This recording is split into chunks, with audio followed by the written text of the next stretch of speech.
quero até conversar a minha entrevista aqui com o vereador Luiz Cláudio. Luiz Cláudio, seja bem-vindo comigo aqui mais uma vez. Vereador Luiz Cláudio, do Partido Progressista do PP. Ainda está por lá, né? Ainda. Boa noite, vereador. Tudo bem? Boa noite, Aguinaldo. Um prazer estar aqui no Passando a Limpo de novo com você. Um prazer sempre. Sim. Essa notícia é trazida pela ONU aí, colocando Cuiabá como uma das 10 melhores cidades para se viver. É uma notícia extraordinária para a capital. Eu não me lembro de termos visto alguma coisa parecida aí tempos atrás. Exatamente. A ONU ela tem as 17 ODS, né, que são as estimativas que eles têm para 2030 de uma cidade evoluir no seu parâmetro de IDH, de assistência social, de combate à fome, de combate à pobreza, de combate ao feminicídio, de uma boa cidade para viver. Então, Cuiabá tem realmente avançado nesse parâmetro, nessa linha que a ONU estabeleceu para as cidades do mundo inteiro. Bom, isso é uma notícia muito boa. Nos próximos programas, né, na semana que vem, eu vou trazer um conteúdo especial falando a respeito disso. A Andressa Salles vai preparar com muito carinho um material para trazer de forma esmiuçada por que a ONU chegou a essa conclusão, né, que para nós é muito positivo. Aliás, o estado de Mato Grosso é protagonista hoje em tudo, né? Sim. Hoje, a nível de Brasil, o estado de Mato Grosso é extraordinariamente uma pauta positiva para o mundo inteiro. Eu vejo o estado de Mato Grosso como a China brasileira, né? Sim, é verdade. Cresce índice chinês, ela é extraordinário, né? O agronegócio. Puxando para cima. As indústrias estão chegando, a ferrovia, isso tudo interfere para que Mato Grosso continue crescendo. Tudo colabora para que tenhamos um estado realmente altamente promissor e uma cidade também maravilhosa. Vereador Luiz Cláudio, eu lhe fiz o convite para estar aqui conosco mais uma vez. Primeiro que é importante que a população saiba que o vereador Luiz Cláudio não é o líder do prefeito Emanuel Pinheiro na Câmara Municipal, mas tem sido protagonista nesse aspecto. Eu até disse aqui na semana passada e nesta semana também já voltei a falar que o senhor é uma das pouquíssimas vozes, se não a única voz, que nesse momento lá no Parlamento Municipal tem defendido a administração de uma forma mais clara, contundente, indo para os embates, para as discussões. Ainda que o senhor seja do Partido Progressista, né? E por conta desta questão, o senhor está sendo duramente pressionado para sair do partido, juntamente com outro colega, vereador Marcrian. O que está acontecendo, de fato, hoje, dentro da administração municipal, que ainda nós não conseguimos entender, vereador, diante de toda essa situação que envolve, inclusive, esta ação de justiça dentro da área da saúde da capital? Bom, nós temos que analisar até esse assunto que a ONU trouxe. Eu vou fazer um contexto geral, Guilherme, se você me permite. À vontade. É que o que eu me posiciono na Câmara Municipal é a defesa dos planos fundamentais que Cuiabá tem, que Cuiabá está sendo atingida pela gestão do prefeito Emanuel e que muita gente não reconhece e que usa a esfera política para os ataques políticos. Eu tenho feito na Câmara essa defesa de separar a questão administrativa da questão política. Exatamente, de tentar mostrar para a sociedade, levar isso à sociedade, a verdade. A verdade. Você quer ver uns exemplos? A questão da saúde mesmo, quando o prefeito assumiu em 2017, ainda se estavam internando pessoas no antigo pronto-socorro municipal nos corredores. Eu me lembro bem. No HMC, que foi entregue pela gestão do prefeito, quando o ex-prefeito Mauro Mendes entregou o HMC com 17% de obras físicas, não se imaginava nem os equipamentos lá dentro. E o prefeito entregou o maior e melhor hospital público de qualidade particular para a população SUS, para que ele pudesse ser, as pessoas que não tivessem condições seriam atendidas lá. Eu fui atendido lá numa emergência, para você ter uma ideia do conforto, da confiabilidade que a gente tem naquele hospital. A gente sabe que as demandas de saúde são extremas. As pessoas, acabamos de sair de uma pandemia, nós somos atingidos aí por um pós-pandemia muito forte, né? Houve um retrocesso de atendimento de outras comorbidades e depois uma avalanche dessas comorbidades aqui na saúde pública de Cuiabá. E, consequentemente, as pessoas do interior vêm para cá.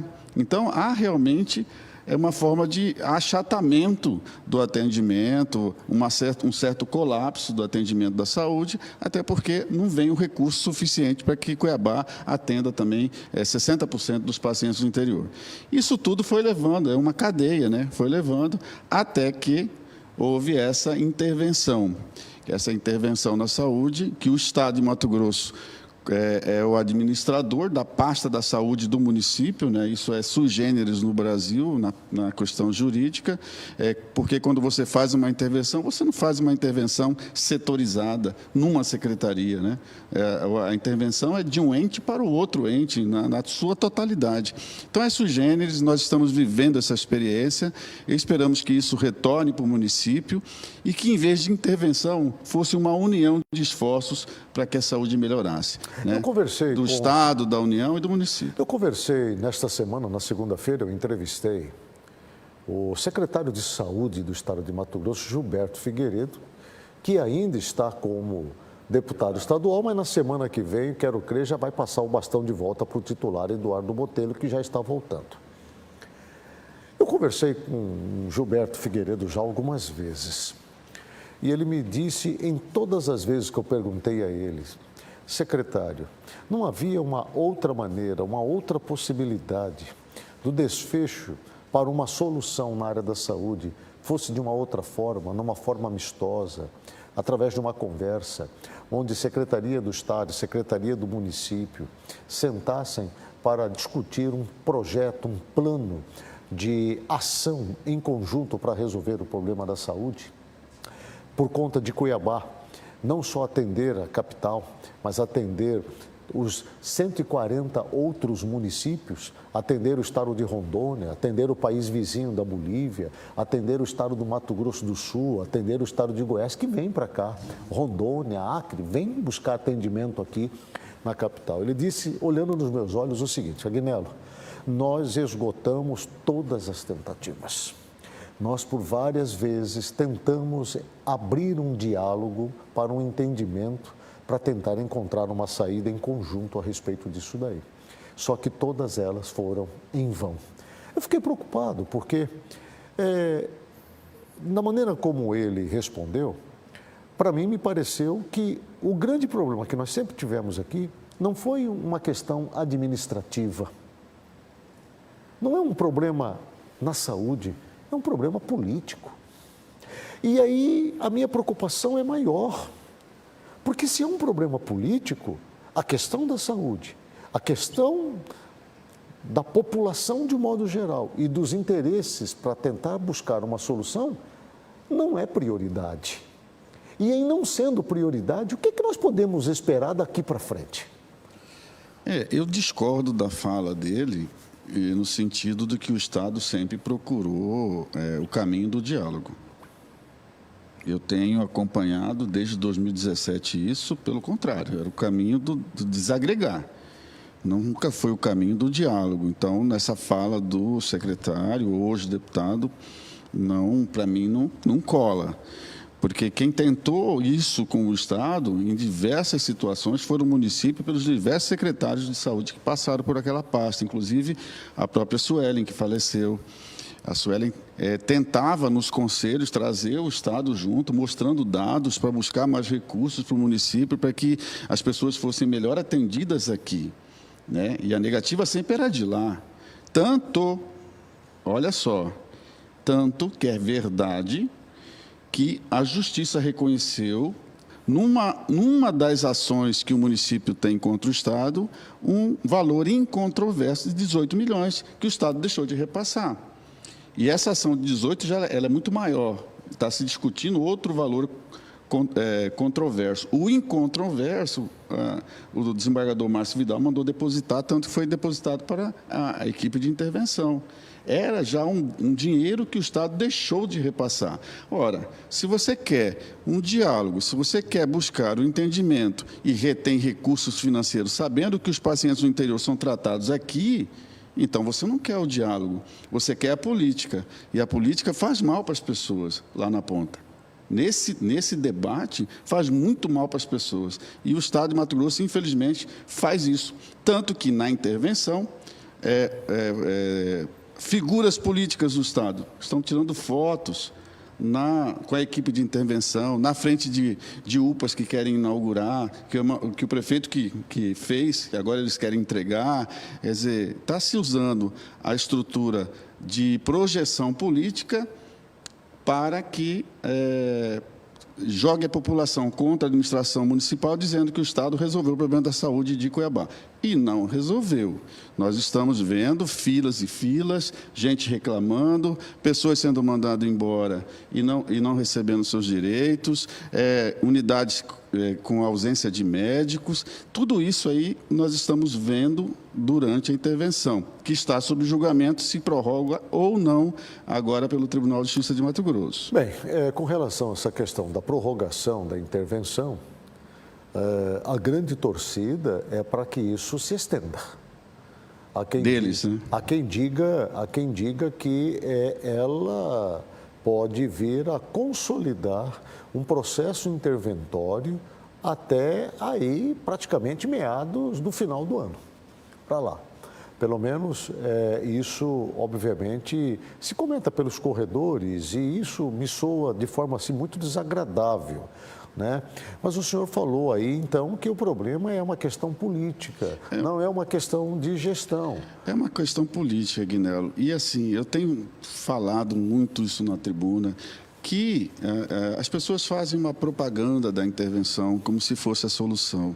Na verdade, a solução da saúde é a união de esforços da União, do Estado e do município.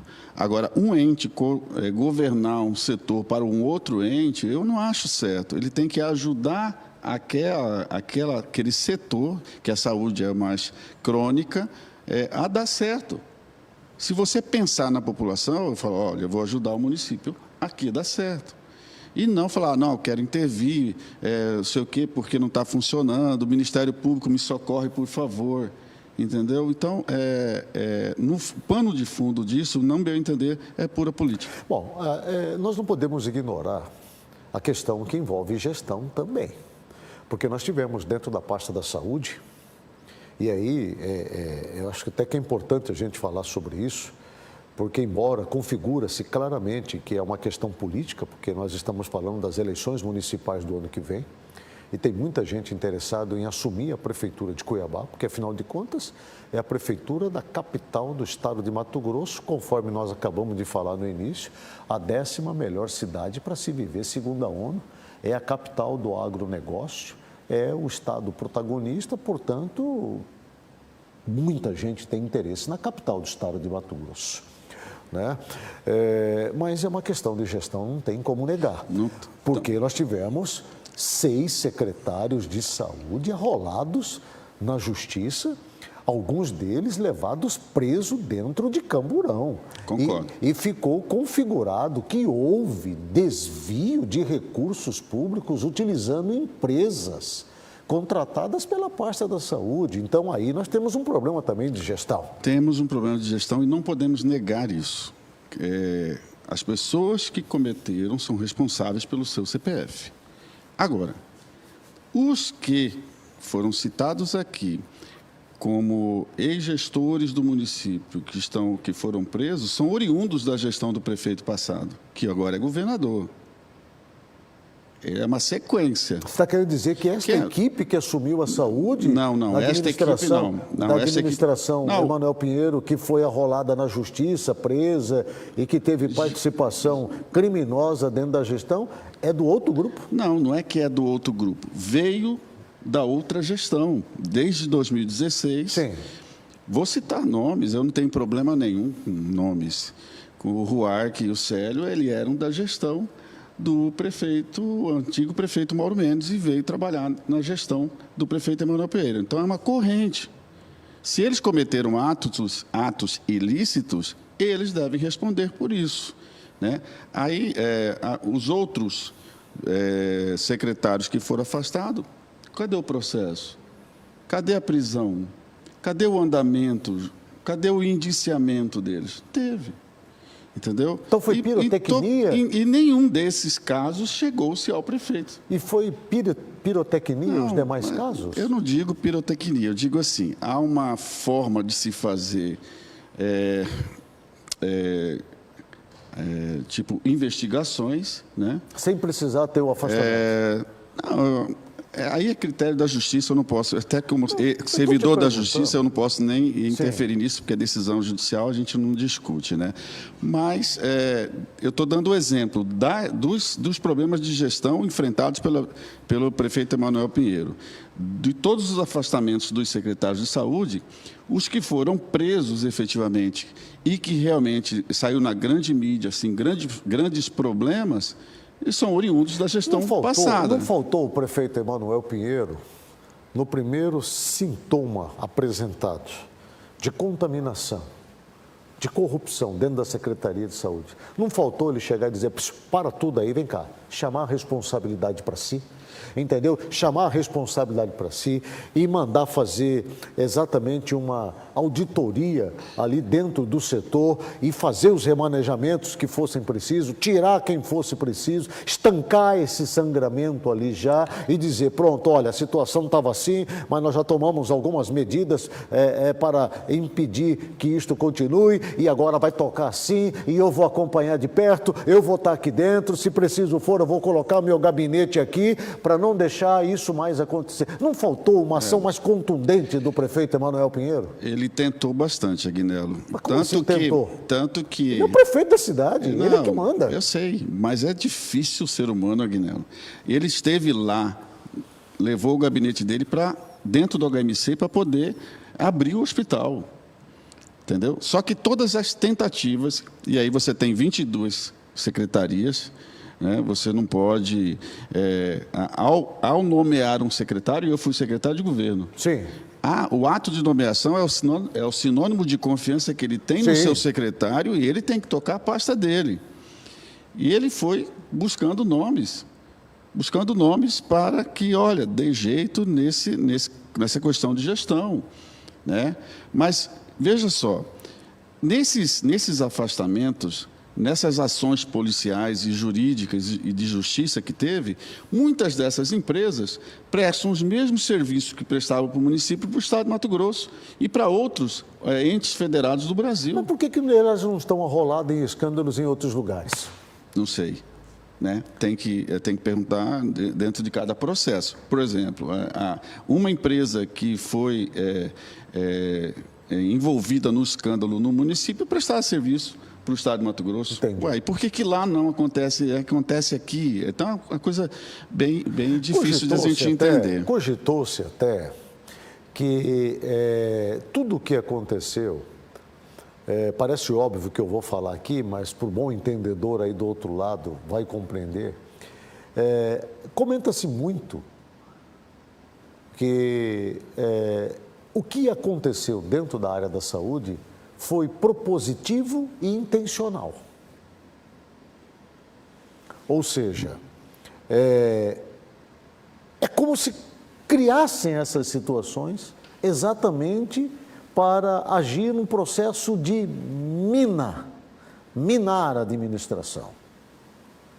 Isso chegou de ser ventilado, comentado entre vocês, averiguado, checado, investigado? A gente tenta entender umas situações. Até faço uma comparação a um time de futebol quando quer derrubar um técnico, né? Eles não jogam. Os atletas não jogam para o técnico sair. É isso aí. Então, mas eu só queria voltar um pouquinho naqueles 10 melhores cidades. Sim. Eu fui falar da saúde, né, da entrega do hospital, mas eu queria falar por que Cuiabá hoje é considerada pela ONU uma das 10 melhores cidades para viver. Porque essa atual administração, na qual eu vou na Câmara e faço a defesa incisiva, foi porque ela enfrentou eixos da administração da cidade que nenhum outro prefeito teve a capacidade de enfrentá-los. Exemplo, fez a licitação do transporte coletivo, 20 anos sem fazer. Retirou e fechou o lixão de Cuiabá. Era um lugar insalubre, dando um salário mínimo para cada família, cada catador de lixo por 2 anos, 40 anos, e ninguém teve coragem de fazer. Hoje tem um aterro que cuida do nosso lixo. Ninguém teve coragem de fazer. Melhoramos muito na questão da distribuição da água. Água. Cuiabá foi homenageada no Trata Brasil como a capital que mais investiu no saneamento básico per capitamente falando. Ou seja, Cuiabá está tratando o seu esgoto. Por uma decisão dessa gestão, outro eixo, né? a infraestrutura. Cuiabá vai entregar, até o final da gestão do prefeito, a maior obra de infraestrutura de todos os tempos, que é o Contorno Leste, 17 quilômetros de pista dupla com, né, toda a infraestrutura, valorizando o setor imobiliário de uma região pobre de Cuiabá e expandindo Cuiabá no sentido Chapada dos Guimarães ali. Então, todos esses eixos foram enfrentados. Esses 2 viadutos que a gente fala, que é o viaduto Juca do Guaraná e o viaduto Murilo Domingos, o pessoal fala, fazer viaduto, Cuiabá já teve. Claro, Cuiabá tem viaduto, mas que foi feito com recurso próprio do município foram esses 2. Os outros viadutos que tem na cidade são feitos com recursos federais, emendas, etc. Esses 2 foram feitos com recurso próprio. Asfaltamentos em bairros, inúmeros asfaltamentos em bairros, né, da cidade de Cuiabá. Isso traz... E uma das coisas principais, né, em termos de educação, ouso dizer que a educação do município de Cuiabá é melhor que a educação do estado de Mato Grosso, e falando do IDEB. E as escolas municipais de Cuiabá e as creches de Cuiabá, por incrível que pareça, há uma demanda muito grande na creche. Mas sabe por quê? Porque as creches são novas, são bonitas, as pessoas são capacitadas, que estão lá, e os pais, mesmo aqueles que têm condições, estão tirando seus filhos da creche particular para colocar na pública. E na pública ele aprende mais. Na pública ele é melhor tratado, não desmerecendo as particulares. Mas você vê que esses eixos principais, eles foram enfrentados, e quem vai dizer isso são esses dados, como o Trata Brasil, a ONU, que lá na frente vão reconhecer o que essa gestão fez. Por isso eu defendo. Não defendendo, porque eu gosto do prefeito Emanuel. Eu defendo porque eu sei que lá na frente vão se contar essa história de que essa capital avançou muito, e muito mesmo, nesses 8 anos de administração. São 19h44. Eu estou entrevistando nessa noite o vereador do Partido Progressista, Luiz Cláudio, e estamos conversando um pouco sobre Cuiabá. Eu vou para um rápido intervalo comercial, mas volto na sequência falando um pouco mais de política, agora partidária, do vereador e também do seu pedido, né, da sua fala de repúdio contra o deputado estadual Catani, né, com relação à sua fala, fazendo um comparativo das mulheres com um animal. Logo após o intervalo comercial, fique comigo, eu espero você.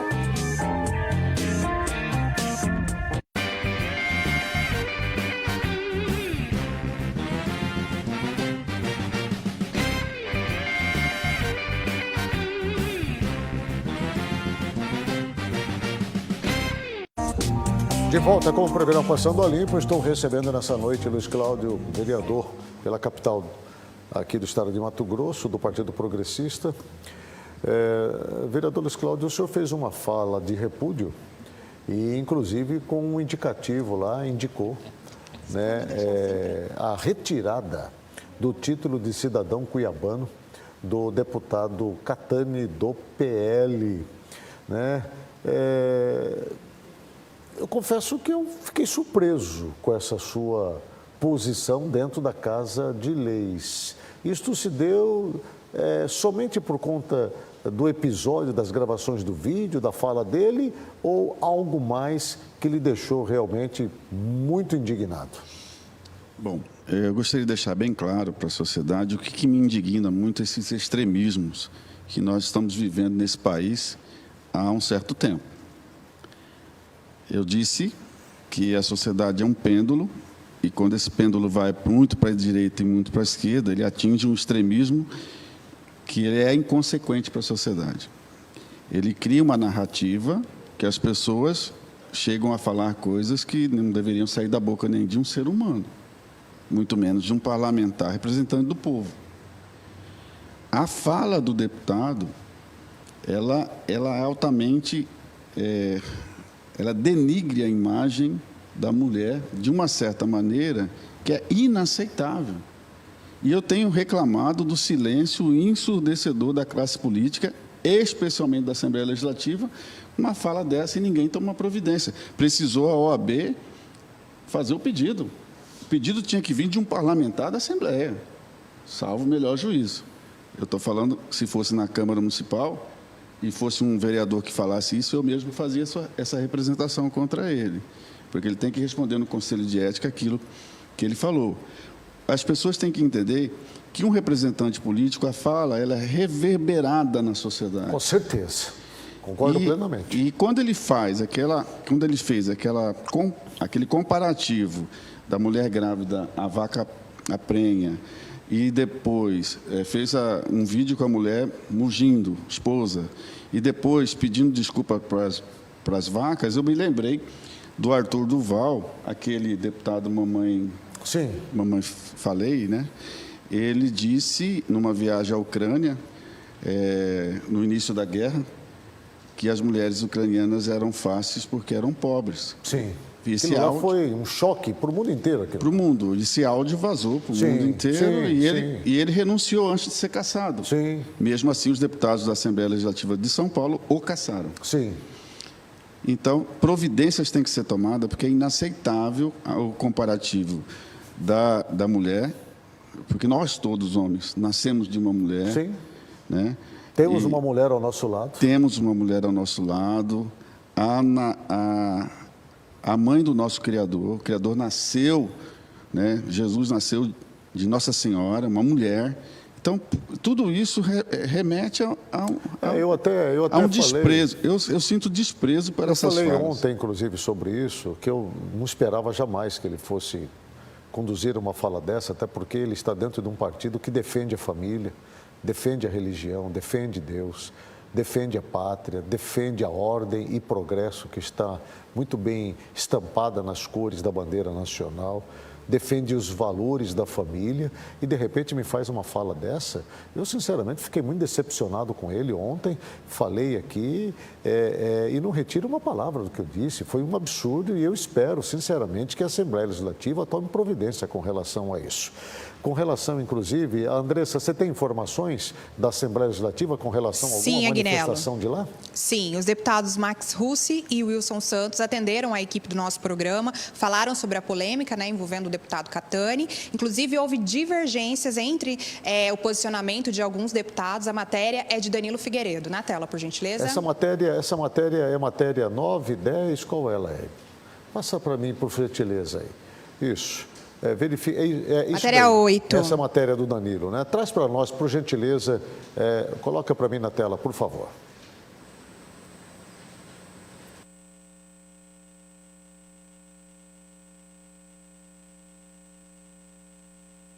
Manhã agitada na Assembleia Legislativa de Mato Grosso nesta quinta-feira. Tudo por conta do polêmico projeto Transporte Zero. Eu estou aqui com a Nilma, que está acompanhada dos pescadores que vieram protestar por esse projeto. Nilma, e aí, qual a expectativa para hoje? A população, a comunidade ribeirinha, os pescadores vieram em massa. A tentativa é para... Volta a matéria para mim, por favor. Matéria 8. Tá, volta a matéria para mim, por favor. É essa matéria aí, por gentileza.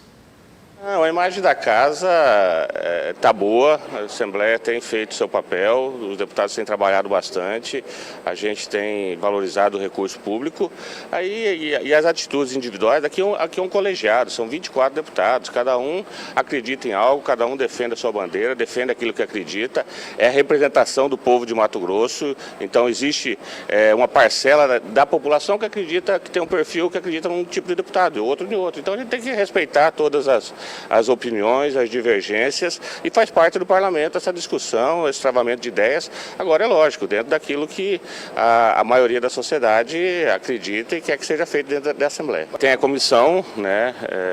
Agora ela é montada quando tem demanda, quando existe alguma denúncia, algo nesse sentido. Está caminhando para ter, entendo, ela é formada por seus membros. Cada bloco indica um representante. No caso, cada líder de bloco terá a incumbência de indicar como é feito nas outras comissões. Eu espero que o parlamento tome providência. Inclusive, nesse momento, o parlamento é presidido por uma mulher.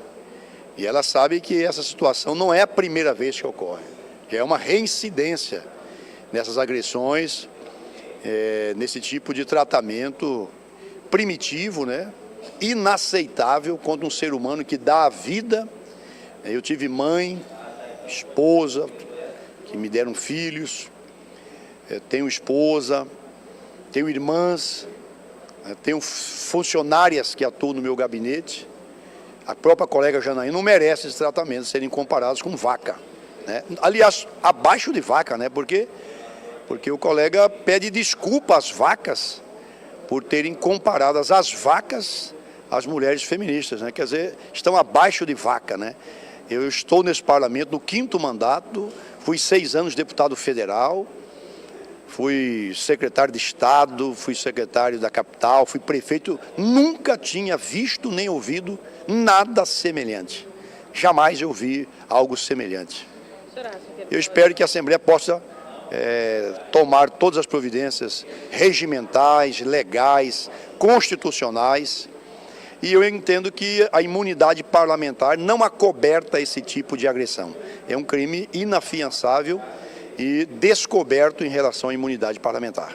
A minha maior preocupação é que esse tipo de comentário pode, né, não sei, não quero dizer que vai acontecer, mas pode estimular mais violências contra a mulher. Que quando você trata a mulher da forma como ela foi tratada por uma autoridade, né, qualquer um se sente agora no direito de fazer o que quiser com a sua esposa, com suas filhas, né? Os feminicídios, né? Não estou dizendo que vai acontecer, que podem prosperar. Então é lamentável sob todos os aspectos. Quero parabenizar aí a fala do deputado Wilson Santos, porque teve a coragem de abordar o assunto como deveria ter sido abordado por todos os parlamentares da Casa de Leis, vereador Luiz Cláudio.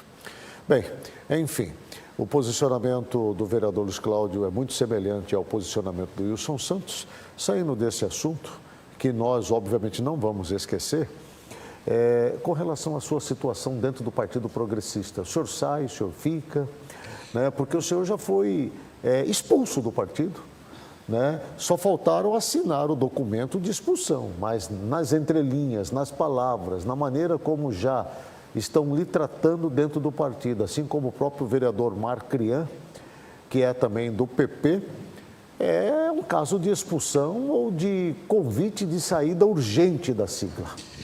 Ontem nós fomos convidados para uma reunião da executiva provisória, sim, eu e o vereador Marcrian, e nos oportunizaram da primeira vez ouvir-nos, porque até então nós estávamos vendo pela imprensa.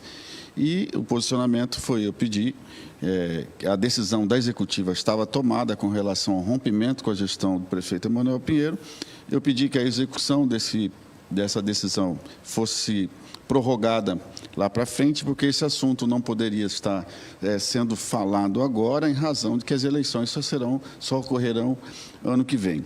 Eles acrescentaram que a decisão estava tomada e que as documentações iriam vir às nossas mãos. Eu pedi que essa documentação viesse com mais tempo, né? Pedi uma prorrogação de tempo, porque a gente também foi pego de surpresa com essa decisão, porque nós ajudamos a eleger em 2016 e 2020. Então, a gente Então, foi confirmado essa decisão do Diretório Estadual do Partido Progressista. Eles tomaram essa decisão no dia 17. Da sua urgente saída, assim como do Marcrian também. A decisão não foi especificamente com o vereador Luiz Cláudio e o vereador Marcrian. A decisão foi de rompimento com a gestão. Sim. E todos aqueles que exercem cargos na administração ou estão Deveriam no parlamento, cargos na administração deixam, no parlamento façam oposição. Essa decisão, ela foi partidária ou foi uma decisão pessoal do presidente, do diretório estadual do partido, o deputado estadual Paulo Araújo? Bom, eu não sei dizer, eu não posso afirmar que partiu do deputado ou se a recém-criada comissão provisória presidida pelo Eusébio Diniz foi que tomou isso em colegiado, porque nós não participamos dessa reunião que decidiu no dia 17. Nós só participamos ontem. Mas ontem não foi uma coisa agressiva, em hipótese alguma, até porque a nossa forma de pensar, a gente não vai entrar em conflitos que depois a gente se arrependa de tal conflito. Então, a gente está aguardando receber essas documentações e tomarmos as devidas providências jurídicas em relação a isso, né? Saber se esse processo realmente obedeceu todos os critérios e os trâmites legais para que isso possa acontecer e nós estamos aguardando, vamos aguardar. Perfeito. Conversei nessa noite com o vereador Luiz Cláudio, do Partido Progressista. Eu agradeço bastante ao senhor pela entrevista.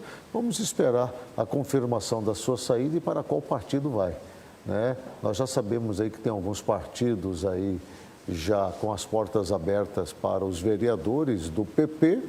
Resta confirmar quando que isso vai acontecer. Obrigado, viu, Luiz Cláudio? Eu que agradeço toda vez que for chamado o programa Passando a Limpo.